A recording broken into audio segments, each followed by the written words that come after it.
Hello friends, myself doctor Mansi Patel, associate head dentist at B square dental studio. અને આજે આપણે જાણીશું oral health and digestive system વચ્ચેનું connection. Yes, આપણું મોં એ આપણા પાચન તંત્રનો ગેટવે છે. તે જ રીતે ખોરાકનું પાચન છે એ પેટમાં જ નથી થતું, પરંતુ મોંથી જ સ્ટાર્ટ થઈ જતું હોય છે.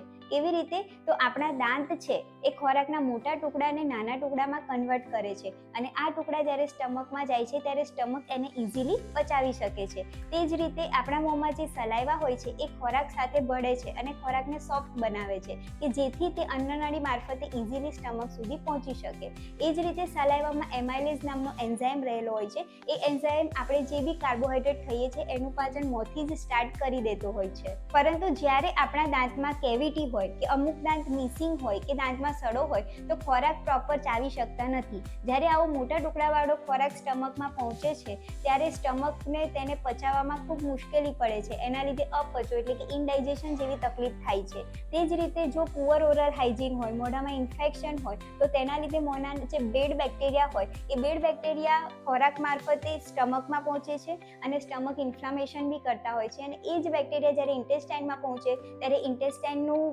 ઇન્ફ્લામેશન કરતા હોય છે અને આપણા ગટની અંદર સારા અને ખરાબ બેક્ટેરિયાનું જે બેલેન્સ હોય છે એને પણ ડિસ્ટર્બ કરતા હોય છે. તે જ રીતે આપણું જે મોં છે એ આપણા પાચન તંત્રનો અરીસો બી છે.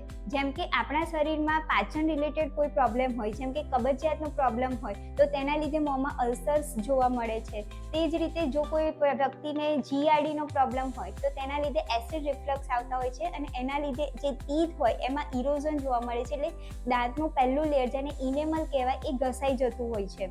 જો કોઈ વ્યક્તિને માલ એબ્ઝોર્પ્શનનો પ્રોબ્લેમ હોય, જેમ કે વિટામિન્સ ઇન્ટેસ્ટાઇનમાં પ્રોપર એબ્ઝોર્બ ના થતા હોય, તેના લીધે મોંની અંદર ચાંદા પડવા ઉપરાંત બર્નિંગ સેન્સેશન જેવા પ્રોબ્લેમ થતા હોય છે, અને ઓલ્ટર ટેસ્ટ પણ થઈ જતું હોય છે. અને જો કોઈ વ્યક્તિને એચ પાયલોરીનું ઇન્ફેક્શન હોય તો એના લીધે મોઢામાંથી બેડ સ્મેલ પણ આવતી હોય છે.